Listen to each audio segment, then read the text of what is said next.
योऽन्तः प्रविश्य मम वाचमिमां प्रसुप्तां सञ्जीवयत्यखिलशक्तिधरस्वधाम्ना अन्यांश्च हस्तचरणश्रवणत्वगादीन् प्राणान् नमो भगवते पुरुषाय तुभ्यम्।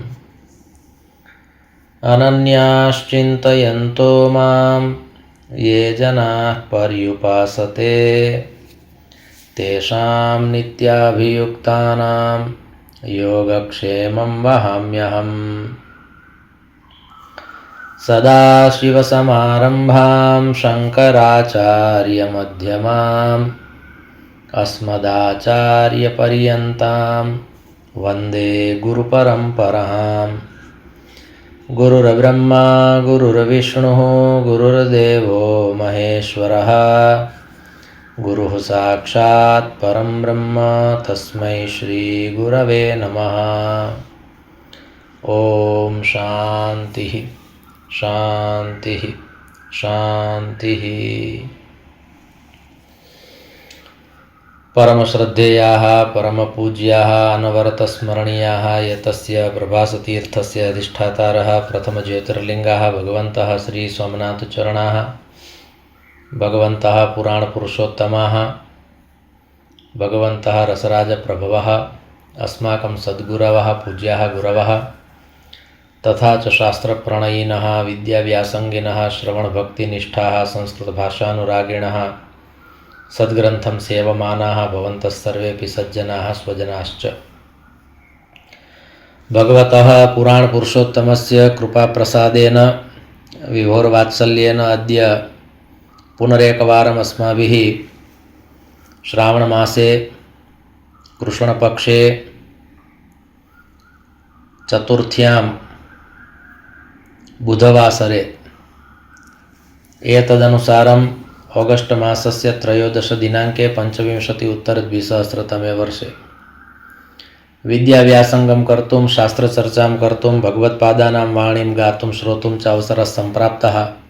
इदमस्ति अस्माकं सर्वेषां परमं सौभाग्यम्।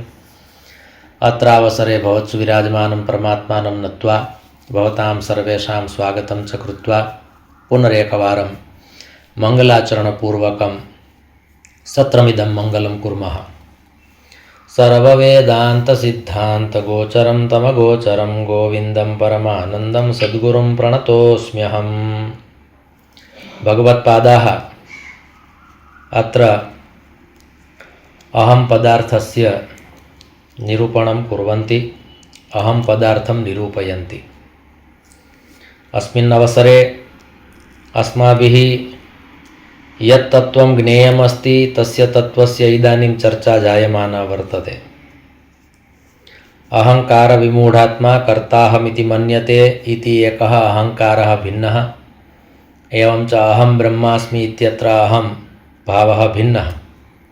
तर्हि अत्र अस्माभिः किं तत्त्वं ज्ञेयमस्ति, कः अहं पदार्थः ज्ञेयः अस्ति, तद् अस्माभिः ज्ञातुम् आयासः क्रियते।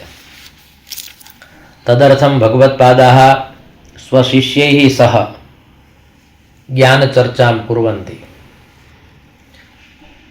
कल्पना क्रियते अस्माभिः यत् सा कीदृशी स्थितिः स्यात् यत्र भगवत्पादाः स्वचतुर्भ्यः शिष्येभ्यः विवेकचूडामणिं कथयन्ति। तद्दृश्यं कीदृशं स्यात्। तत्र भगवत्पादाः कथयन्ति एवं च अत्र यद् निरूपितमस्ति तस्मिन् विषये तत्तत्त्वम् अस्माभिः अत्र ज्ञातुम् आयासः क्रियते। अतोऽभिमानं त्यजमांसपिण्डे पिण्डाभिमानिन्यपि बुद्धिकल्पिते कालत्रयाबाध्यमखण्डबोधं ज्ञात्वा स्वमात्मानमुपैहि शान्तिम्। अन्वयव्यतिरेकाभ्यां यत् स्यात् सर्वत्र सर्वदा। एतस्मिन् श्लोके एकस्य विषयस्य अन्वयः कर्तव्यः अस्ति, द्वितीयस्य विषयस्य व्यतिरेकः कर्तव्यः अस्ति। तर्हि यत् पूर्वपदमस्ति तस्य व्यतिरेकः, यदुत्तरपदमस्ति तस्य अन्वयः। विधिनिषेधात्मकं यत् शास्त्रं भवति, यत्र विधिः अपि भवति निषेधोऽपि भवति, किं कर्तव्यं किं न कर्तव्यं। तद्वत् अहं पदार्थनिरूपणे पूर्वपदे भगवत्पादैः प्रोक्तं यत् अतः अहं कथयामि यत् मांसपिण्डे तव यद् अभिमानमस्ति तत् त्यज। पिण्डाभिमानिन्यपि बुद्धिकल्पिते मांसपिण्डे। तर्हि यत्र बुद्धेः वा विचाराः सन्ति, बुद्ध्याः वा कल्पनाः सन्ति। कारणं कल्पना इति बुद्धेः विषयः। बुद्धिकल्पिते अर्थात् बुद्ध्या याः कल्पनाः क्रियन्ते, अर्थात् ये केचन विचाराः सन्ति तान् विचारान् त्यज। एवं च पिण्डाभिमानी अर्थात् यत् पिण्डमस्ति तत्र तव यद् अभिमानः वर्तते, भवतु तत् स्थूलशरीरस्य अस्ति वा सूक्ष्मशरीरस्य अस्ति, बुद्ध्याः वर्तते वा बुद्धेः वर्तते, अर्थात् वैचारिकं जगत् त्यज, स्थूलं जगत् त्यज इति द्वयम् अस्माभिः चर्चितं, प्रायः चर्चितं। पिण्डाभिमानिन्यपि बुद्धिकल्पिते। ततः अग्रे यदस्ति उत्तरपदे तत्तत्त्वम् अस्माभिः विशेषतः सावधानेन श्रोतव्यमस्ति। अहं पदार्थविषये आत्मतत्त्वविषये अत्र विशेषणद्वयं वर्तते। एकं विशेषणमस्ति कालत्रय अबाध्यम्, अर्थात् त्रिषु कालेषु अपि यत् तत्त्वं बाध्यं न भवति इति अबाध्यम्, अर्थात् आत्मतत्त्वम्, अर्थात् ब्रह्मतत्त्वम्, अर्थात् रहस्यविद्या, अर्थात् तत्त्वविद्या, अर्थात् आत्मबोधः, अर्थात् तत्त्वबोधः, अर्थात् परमं ज्ञानम्, अर्थात् चरमं ज्ञानम्, अर्थात् अमृतविद्या,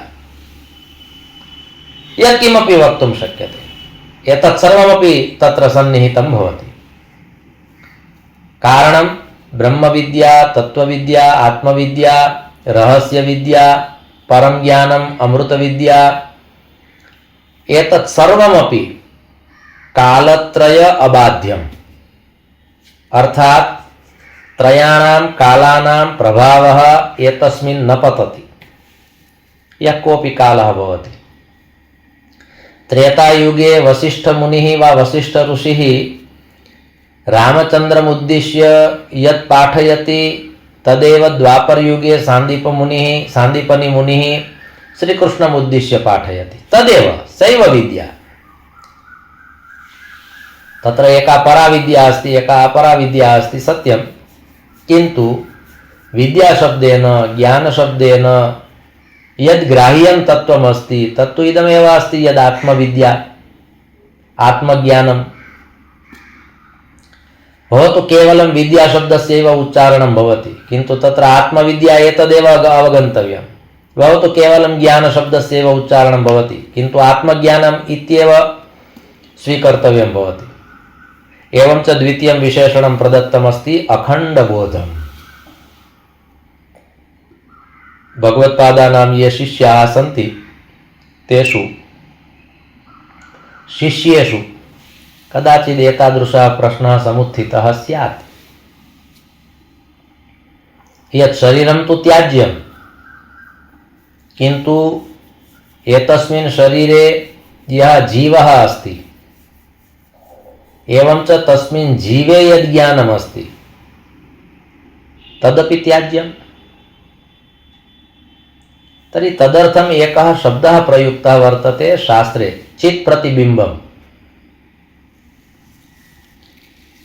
चित्प्रतिबिम्बम् इत्यस्य कः अर्थः भवति? सावधानेन श्रोतव्यम्। यथा एकः जीवः अस्ति, एकः आत्मा अस्ति। जीव शब्दः अपि पुल्लिङ्गे अस्ति, आत्मन् शब्दस्तु पुल्लिङ्गे अस्ति एव। हिंदी भाषायाम् आत्मन् शब्दः स्त्रीलिङ्गे वर्तते, गुर्जरभाषायाम् अपि आत्मन् शब्दः पुल्लिङ्गे अस्ति, संस्कृते तु अस्ति एव पुल्लिङ्गे। तर्हि जीव इत्यस्य कः अर्थः? आत्मन् इत्यस्य कः अर्थः? वा आत्मा वा अरे द्रष्टव्यः, श्रोतव्यो, मन्तव्यो, निदिध्यासितव्यः इति उक्तं। तर्हि जीवो वा द्रष्टव्य, श्रोतव्य, मन्तव्यो, निदिध्यासितव्य इति न उक्तम्, आत्मा वा अरे द्रष्टव्य इति उक्तं। तर्हि प्रश्नः भवति खलु, यत् जीवात्मनोः कः भेदः? तर्हि यावत् कालपर्यन्तम् अस्माकं चित्तवृत्तिः संसारं प्रति अस्ति तावत् कालपर्यन्तं जीवसंज्ञा वर्तते। यदा संसाराद् विमुखा चित्तवृत्तिः भवति इति न, किन्तु आत्मकल्याणप्रवृत्ता चित्तवृत्तिः भवति, तदानीम् आत्मा।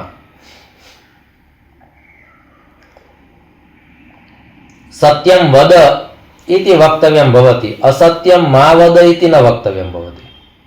अतः संसारे त्वं प्रवृत्तः असि चेत् संसारे निवृत्तो भव, संसाराद् विमुखो भव इति वक्तुम् अवसरः नास्ति, किन्तु आत्मकल्याणे प्रवृत्तो भव, तदानीम् आत्मसंज्ञा भवति, तदानीं सः आत्मा। तस्य आत्मनः दर्शनं, श्रवणं, मननं, चिन्तनं, निदिध्यासनं च कर्तव्यमस्ति इति उपनिषद्वचनं, वेदवचनमस्ति। आत्मा वारे द्रष्टव्यः, श्रोतव्यो, मन्तव्यो, निदिध्यासितव्यः। तर्हि संसारस्य यावत् कालपर्यन्तं विचाराः सन्ति तावत् कालपर्यन्तं जीवसंज्ञा। एवं च तस्मै जीवाय शास्त्रे एकः शब्दः प्रयुक्तः वर्तते, चित्प्रतिबिम्बम्। यदि कश्चित् पृच्छति, नूतनः शब्दः अस्ति, भवता अवधारणीयः, मनसि धर्तव्यः। चित्प्रतिबिम्बम्, चित्प्रतिबिम्बम् अर्थात् जीवः, अर्थात यत्र ज्ञानस्य किंचित प्रतिबिंबं भवति। चित् शब्दस्य का अर्थः भवति? शुद्धं ज्ञानम्। अत्र चित्तं नास्ति, चित् अस्ति। चित् शब्दस्य अर्थः भिन्नः, चित्त शब्दस्य अर्थः भिन्नः। आभ्यन्तरजगति अन्तःकरणचतुष्टये तृतीयम् अन्तःकरणं यदस्ति चित्तं, यस्य कार्यमस्ति स्मरणम्। मनोबुद्धिरहंकारश्चित्तं कारणमान्तरं संशयो निश्चयो गर्वः स्मरणं विषयामि।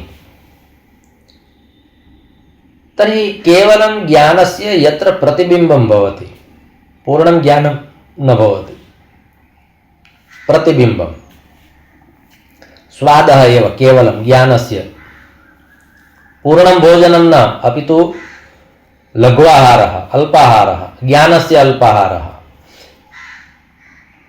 ज्ञानस्य यथा किंचित भोजनं प्राप्य जिह्वा कथयति बहु उत्तमं भोजनमस्ति, किमर्थं किंचिदेव प्रदत्तम्, इदानीं मम उदरे इतोपि अधिका क्षुद् वर्तते, बुभुक्षा अस्ति, भोक्तुम् इच्छा अस्ति, स्वल्पेन आहारेण किमपि न भविष्यति, पूर्णं भोजनं दीयताम्। पश्चात् अस्माभिः आकण्ठं भुज्यते। यदि उत्तमं भोजनमस्ति, सात्विकं भोजनमस्ति, शुद्धभावेन भोजनं निर्मितमस्ति, किञ्चित् अस्माभिः आस्वादितमस्ति, एवं च पुनः पूर्णास्वादनस्य रुचिः भवति चेत् वयं पूर्णं भोजनं स्वीकुर्मः। आदौ एकवारं कदाचित् नूतनः कश्चित् पदार्थः अस्ति भोजनस्य, अस्माभिः पूर्वं कदापि न आस्वादितः, न दृष्टः, न श्रुतः, न ज्ञातः, तर्हि कश्चित् कथयति एकवारं स्वादं गृहीत्वा कथयतु, अस्माभिः किञ्चित् आस्वादितम्, ओ इदं तु उत्तममस्ति, पूर्णं दीयतां, सम्यक् दीयतां, पर्याप्तं दीयतां। पश्चात् अस्माभिः सम्यक् प्रकारेण तद् भुज्यते। तद्वत् ज्ञानं पूर्ण आहारः अस्ति, किन्तु तस्य चित् अर्थात् ज्ञानस्य यत्र प्रतिबिम्बम् अर्थात् स्वल्पं ज्ञानं यत्र अनुभूतं, पश्चात् यदि जीवः ज्ञानाभिमुखो भवति चेत् आत्मतत्त्वं ज्ञातुं सः जीवः प्रवृत्तः भवति, अर्थात् संसारात् स्वतः एव विमुखः भविष्यति। तस्मै कथनीयं न भविष्यति यदिदानीं संसारात् विमुखो भव, ज्ञानस्य रसास्वादं कृत्वा यदि जीवः तस्यामेव दिशि अधिकां यात्रां करोति चेत् आत्मतत्त्वं ज्ञातुं श्रोतुं पठितुं सः प्रवृत्तः भवति। तर्हि अत्र चित् प्रतिबिम्बम् अर्थात् जीवः यत्र अस्माभिः किञ्चित् रसास्वादः क्रियते ज्ञानस्य, अनेन जीवेन भवतु सः संसारे, यथा इदानीं वयं सर्वेपि संसारे निवसामः, संसारिणां करुणयाः पुराणगुह्यं तं व्याससूनुमुपयामि गुरुं मुनीनां। तो संसारिणां करुणयाः, संसारी जनाः ये सन्ति, संसारिणः ये सन्ति, तेषु जनेषु करुणां कृत्वा, भवतु तेषां प्रवृत्तिः संसाराभिमुखी वर्तते, तथापि तत्र करुणां कृत्वा संसारिणां करुणयाः गुह्यं पुराणं यत्र शुद्धं ज्ञानं निहितमस्ति, तादृशस्य ज्ञानस्य करुणापूर्वकं भाषणं प्रवचनं व्याख्यानं येन कृतमस्ति तं श्रीशुकदेवमुनिम् अहं नौमि प्रणतोऽस्मि। तं व्याससूनुमुपयामि उपयामि निकटं सामीप्यं गच्छामि, उपनिषद् भवामि ईदृशं वाक्यमस्ति। अहं गुरोः उपनिषद् भवामि, एतादृशमेकं वाक्यमस्ति। अहं शास्त्रस्य उपनिषद् भवामि। तर्हि अर्थात् सामीप्यं भजामि वा सामीप्यं भजे, द्वयमपि। तर्हि अत्रापि जीवः अस्ति, किन्तु चित् प्रतिबिम्बरूपं तत्तत्त्वं वर्तते। पश्चात् सः जीवः विचारयति, ओ कश्चित् न कथयति, भगवत्पादैः स्वचतुर्भ्यः शिष्येभ्यः तथा न उक्तं स्यात् यद् भवद्भिः संसारं न गन्तव्यम्। देवर्षि नारदः अपि श्रीमद्भागवत महापुराणे चतुर्थस्कन्धे उपदेशं ददाति। तर्हि प्रचेतसोभ्यः उपदेशं ददाति। उपदेशं प्राप्य श्रुत्वा एव प्रचेतसः विचारयन्ति यद् इदानीम् अस्माभिः संसारं न गन्तव्यं। कारणम् अनेन मुनिना यः उपदेशः प्रदत्तः, एतस्य उपदेशस्य यत् जगत् अस्ति, उपदेशात्मकं जगत्, उपदेशस्य या प्रतीतिः वर्तते, उपदेशस्य यः प्रतिपाद्य विषयः अस्ति, उपदेशस्य यत् तात्पर्यम् अस्ति, उपदेशेन यः ज्ञानलाभः अस्ति, उपदेशेन यद् आत्मकल्याणम् अस्ति, एतद् आत्मकल्याणं यदि संसारे नास्ति चेत् अस्माभिस्तु अनेन उपदेशेनैव जीवनं यापनीयं भवति। इदं तु अस्माकं जीवनपाथेयम् अस्ति।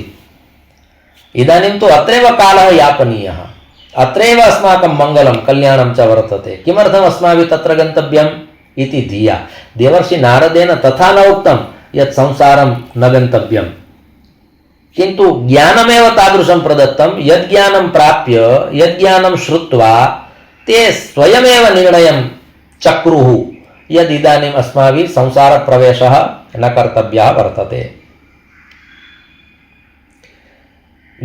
अस्माकमपि तद् दायित्वं वर्तते। वर्तमानकाले मातरः पितरः स्वबालकेभ्यः तथा कथयन्ति, इदं न भोक्तव्यम्, इदं न भोक्तव्यम्, एतद् भोजनम् असमीचीनं भवति, एवं प्रकारेण उपदेशः न देयः भवति। यद् भोक्तव्यमस्ति तद् निर्माय तस्मै देयं भवति। यदि तस्य भोजनस्य, स्वादिष्टभोजनस्य, सात्विकभोजनस्य रसास्वादः तस्य जिह्वायां स्थिरः भविष्यति, पश्चात् सः बालकः स्वयमेव तस्यैव पदार्थस्य याचनां विधास्यति यद् भोजनम् अस्माभिः कारणीयं वर्तते। बहिः आपणेषु भोजनालयेषु बहिः यत्किमपि प्राप्यते तद् भोजनम् असमीचीनं भवति, तत्र गत्वा न भोक्तव्यम् इति अस्माभिः उपदिश्यते। किन्तु सः उपदेशः नास्ति। सः बालकः कथयति मया इदं भोक्तव्यम्, अस्माभिः तथा न वक्तव्यम्, इदं न भोक्तव्यम्, एतत् सात्विकं नास्ति, केनापि निर्मितमस्ति, अत्र वस्तूनि उचितानि न सन्ति। अतः तस्मिन् विषये अधिकः वार्तालापः मास्तु, किन्तु यत् भोजनं कारणीयमस्ति तस्य भोजनस्यैव व्यवस्था कर्तव्या भवति। गुर्जरभाषायाम् एकं वाक्यं वच्मि। આજની માતાઓને સુખડી અને લાપસી બનાવતા નથી આવડતું એટલે બાળકને પીઝા બર્ગર ને મેગી બધું ખાવાનું મન થાય છે। નાન્યથા તસ્ય ભોજનસ્ય તસ્ય રસાસ્વાદः यः वर्तते तेन रसास्वादेन यदि बालः तृप्तः भवति चेत् तस्य अनिष्टभोजनस्य सः कदापि कल्पनामपि न करिष्यति। तर्हि अस्माकं बाल्यावस्थायामपि विविधाः पदार्थाः तु आसन् एव, तत्कालीनाः पदार्थाः आसन्, किन्तु अस्माभिस्तु तद् न स्वीकृतं। यत् स्वीकरणीयमासीत् तत् स्वीकृतं, कारणं मातृभिः यद् देयमासीत् तदेव प्रदत्तं। तर्हि तद्वत् प्रचेतसोभ्यः यद् ज्ञानं यः उपदेशः नारदेन प्रदत्तः तेन उपदेशेन तेन ज्ञानेन ते स्वयमेव तथा विचारयन्ति यद् इदानीम् अस्माभिः ज्ञानलाभः एव सर्वोत्कृष्टः लाभः वर्तते इति धिया ते तत्रैव तिष्ठन्ति। नारायणसरोवरे स्थित्वा नारदेन उपदेशः प्रदत्तः। श्रीमद्भागवत महापुराणे इयं कथा वर्तते। चतुर्थस्कन्धस्य अन्तिमः भागः, अन्तिमौ द्वौ अध्यायौ यदि अवसरः मिलति चेत् तौ द्वौ अध्यायौ पठनीयौ। एवञ्च संसारिणां करुणयाः पुराण गुह्यं तं व्याससूनुमुपयामि गुरुं मुनीनां। यः श्रीशुकदेवः जन्म लब्ध्वा साक्षात् धावित्वा संसारं त्यक्त्वा गतः स एव शुकदेवः पुनः श्रीमद्भागवतस्य द्वौ श्लोकौ श्रुत्वा प्रत्यागतः। सः विचारयति मया संसारे प्रवेशः न कर्तव्यः, किन्तु व्यासेन श्लोकाभ्याम् उपदेशः एव तादृशः प्रदत्तः, भक्त्याः ज्ञानमेव तादृशं परिवेशितं समर्पितं श्रावितं यत् श्रुत्वा श्री शुकदेवः प्रत्यागतः। पश्चात् इदं भागवतं नाम पुराणं ब्रह्म संहितम् अधीतवान् द्वापरादौ पितुर्द्वैपायनादहम् इति श्री शुकदेवः स्वयं निगदति। परीक्षितम् उद्दिश्य कथयति यद् मया इदं भागवतं यद् वेदसंहितमस्ति तद् मम पितुः मया अधीतं। कदा? द्वापरादौ। तर्हि एवं प्रकारेण अत्र ज्ञानस्य सम्यक् प्रतिपादनं क्रियते। भगवत्पादैः अपि स्वशिष्येभ्यः तथा उक्तं न स्यात् यद् भवद्भिः संसारं न गन्तव्यं, किन्तु ज्ञानमेव तादृशं परिवेशितं यद् ज्ञानं लब्ध्वा तैः विचारः कृतः। इदानीं गुरोः वचनम् एव अस्माकं कृते सर्वश्रेयस्करम्। यथा सीतायै वर्तते उत्पत्ति, तत्र सर्वश्रेयस्करीं सीतां नतोऽहं रामवल्लभां, तद्वत् ज्ञानं सर्वश्रेयस्करम्। अर्थात् सर्वविधं श्रेयः यत्र निहितं वर्तते तादृशं ज्ञानं प्राप्य अन्यत्र अस्माकं प्रवृत्तिः न भवति। यथा पञ्चवर्षीयः बालः नचिकेताः अपि यमराजमुद्दिश्य कथयति अहं सुवर्णं नेच्छामि, गोसहस्रं नेच्छामि, वाजिसहस्रं नेच्छामि, अन्यत् किमपि नेच्छामि, आत्मज्ञानम् अभिलषामि। तर्हि तस्मिन् चित्ते तस्य चितः अर्थात् ज्ञानस्य काचित् अनुभूतिः सञ्जाता, पश्चात् स एव मार्गः स्वीकृतः। किन्तु एकवारं तस्य प्रतिबिम्बम् अनुभूतं तर्हि जीवरूपेण मनुष्यः शुद्धज्ञानस्य एकवारं रसास्वादं कर्तुं शक्नोति, रसास्वादं करोति, किन्तु पुनः सः विस्मरति, पुनश्च अन्यत्र प्रवृत्तो भवति। किन्तु यः रसास्वादः स्वीकृतः पश्चात् यदि सः स्वयं विचारयति यद् इदानीं मया यः लघ्वाहारः स्वीकृतः, यः स्वादिष्टः अस्ति पदार्थः, इदानीम् एतस्यैव पदार्थस्य मया आकण्ठं भोजनं कर्तव्यमस्ति चेत् सः कर्तुं शक्नोति, कर्तुं प्रभवति, पश्चात् सः करोति। तद्वत् ज्ञानस्य एकं प्रतिबिम्बं यत्र अस्माभिः अनुभूतं सः जीवः यदि अग्रे गत्वा विचारयति, इदानीं तु मया आत्मबोधः प्राप्तव्यः वर्तते। अत्र उक्तमस्ति अखण्डबोधं यत्र अस्ति, अखण्डबोधः अत्र द्वितीय एकवचनमस्ति, अखण्डबोधं ज्ञात्वा। अत्र ज्ञात्वा इत्यस्य अन्वयः द्वयोः स्थानयोः वा द्वाभ्यां स्थानाभ्यां वर्तते। तर्हि अत्र कालत्रयाबाध्यं ज्ञात्वा एवं च अखण्डबोधं ज्ञात्वा, एवं प्रकारेण ज्ञात्वा विदित्वा त्वया किं कर्तव्यमस्ति? स्वमात्मानम् उपैहि। आत्मानम् उपैहि अर्थात् जीवसंज्ञां त्यक्त्वा आत्मसंज्ञां प्रति त्वया यात्रा कर्तव्या वर्तते। अर्थात् संसाराद् विमुखो भव इति न, किन्तु आत्मकल्याणाय प्रवृत्तो भव। तेन किं? भगवत्पादानां शिष्याः कदाचित् मनसा एव प्रश्नं पृष्टवन्तः स्युः, तेन कः लाभः? तर्हि पुनः भगवत्पादे अग्रे एव उक्तं शान्तिं प्राप्स्यसि, त्वं शान्तिं प्राप्स्यसि। शान्तिम् उपैहि, अत्र उपैहि इति क्रियापदम्। आत्मतत्त्वम् उपैहि, तेन शान्तिम् उपैहि। आदौ आत्मज्ञानं त्वया प्राप्तव्यं, तेन आत्मज्ञानेन शान्तिः। श्रद्धावान् लभते ज्ञानं तत्परः संयतेन्द्रियः, ज्ञानं लब्ध्वा परां शान्तिमचिरेणाधिगच्छति। अत्र तथा उक्तं वर्तते। ब्रह्मनिर्वाणम् अर्थात् ब्रह्मतत्त्वस्य आत्मतत्त्वस्य यद् ज्ञानमस्ति तद् ज्ञानं प्राप्य शान्तेः वा अनुभूतिः भविष्यति, स्वतः भविष्यति।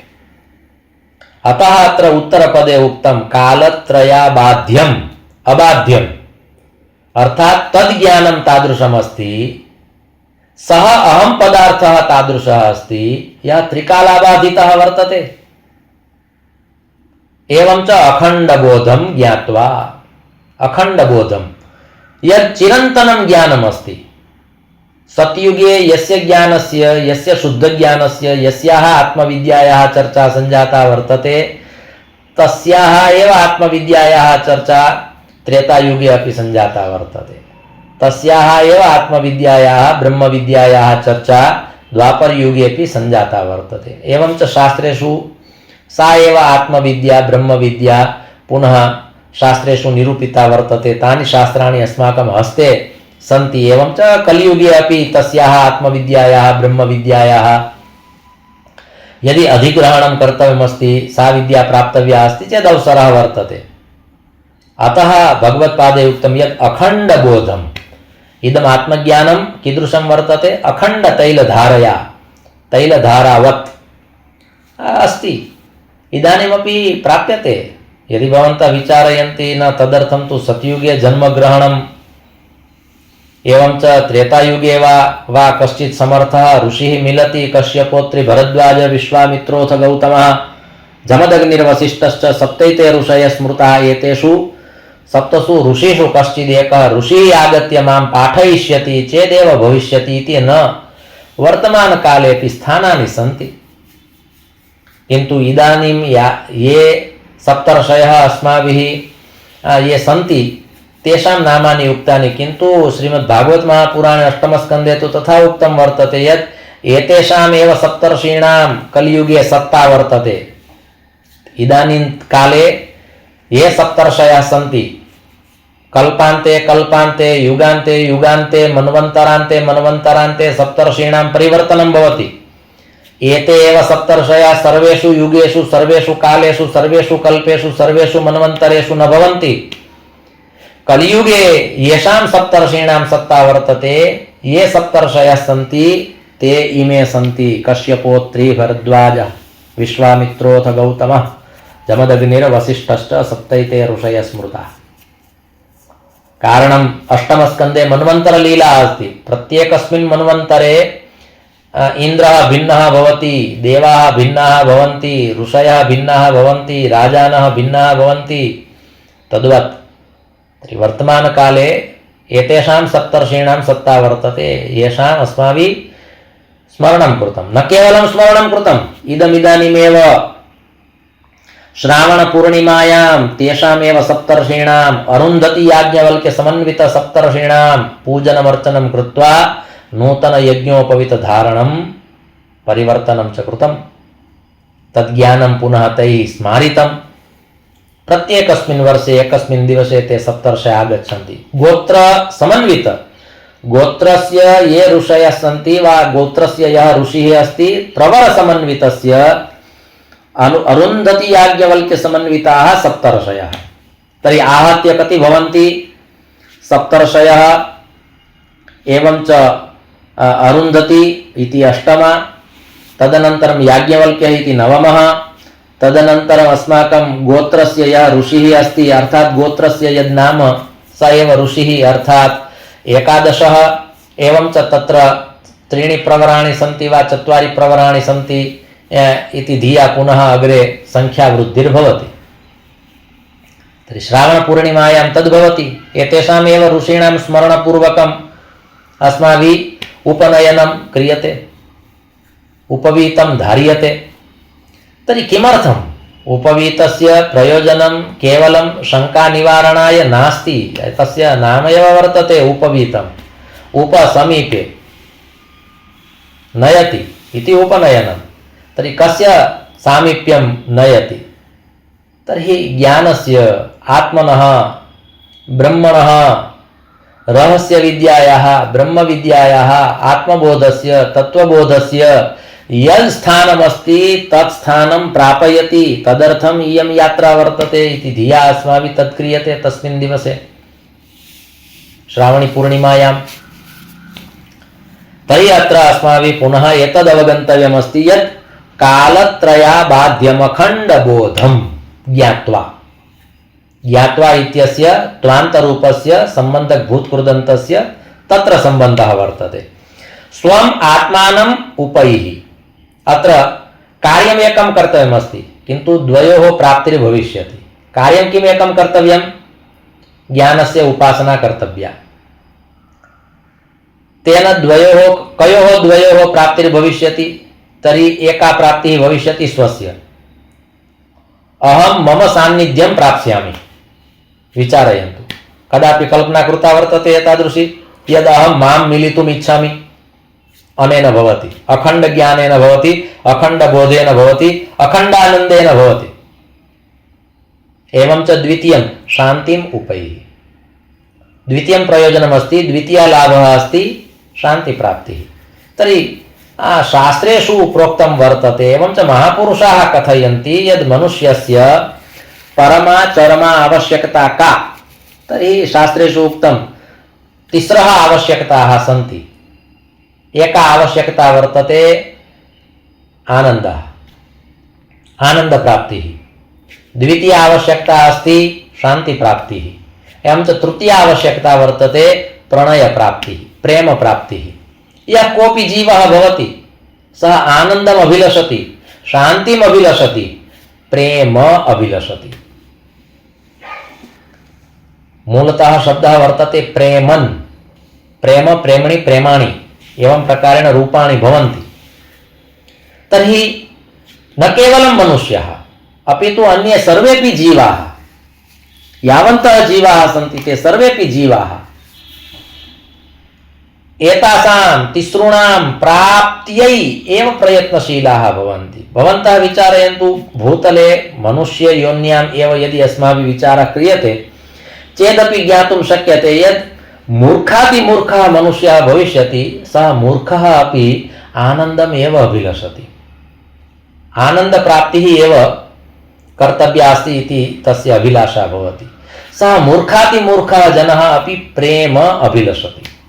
एवं च सः अपि कदाचित् कश्चित् मद्यपः अस्ति, मदिरापानं करोति। किमर्थम्? अशान्तिम् अनुभवति। सः विचारयति मदिरां पीत्वा शान्त्याः अनुभवः भविष्यति। मदिरां पीत्वा अहम् आनन्दानुभूतिं करिष्यामि, भवतु सः मिथ्याविचारः अस्ति, अनुचितः विचारः वर्तते, किन्तु तथापि तस्य आनन्दस्य, तस्याः शान्तेः, तस्य प्रेम्णः सः तत्र अन्वेषणं करोति मदिरायां। वस्तुतः सः आनन्दम् अभिलषति, वस्तुतः सः शान्तिम् अभिलषति, वस्तुतः सः प्रेम अभिलषति। अस्माकं सर्वेषामपि तिस्रः आवश्यकताः सन्ति। कः नेच्छति? अन्नं, जलं, गृहं वा वस्त्राणि, एतत्त्रयम् आवश्यकम् इति सर्वथा उचितं नास्ति। यद् मनुष्यस्य आवश्यकता वर्तते अन्नं, वस्त्रं, भवनम् अर्थात् गृहम्, एतत्त्रयं मनुष्यस्य आवश्यकं तत्त्वम्, एतत्त्रयम्।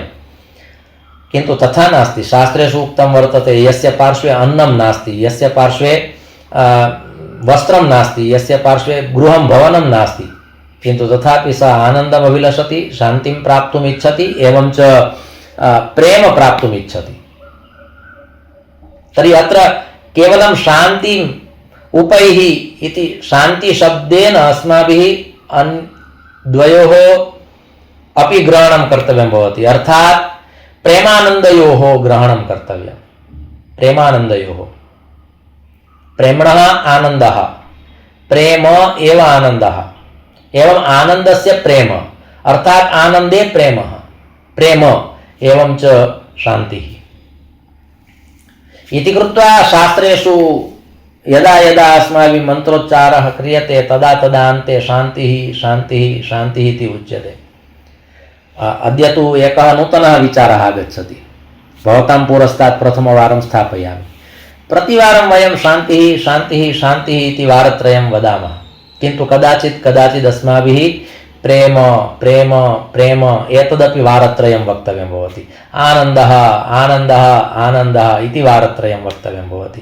कारणं एतेषां त्रयाणां प्राप्तिः एव अस्माकं परमं चरमं लक्ष्यं वर्तते। कः आनन्दं न अभिलषति, कः प्रेम न अभिलषति, कः शान्तिं नेच्छति? सर्वेपि इच्छन्ति। अर्थात् यत्र एकस्य उल्लेखः अस्ति तत्र द्वयोः अन्वयः कर्तव्यः एव भवति। अर्थात् यत्र अत्र शान्तिम् उपैः इति उक्तं चेत् प्रेम उपैः आनन्दम् उपैः इति द्वयोः ग्रहणं कर्तव्यमेव भवति। तर्हि एवं प्रकारेण अत्र निर्देशः कृतः वर्तते। अस्तु, कालः सञ्जातः इति कृत्वा अयं जनः पुनः द्वाभ्यां श्लोकाभ्याम् अत्रैव विरमति। धर्मस्य विजयो भूयाद् अधर्मस्य पराभवः, प्राणिनां चैव सद्भावः भूयाद् विश्वस्य मङ्गलम्।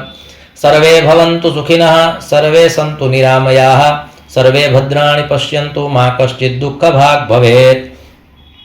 ॐ प्रेम प्रेम प्रेम। ॐ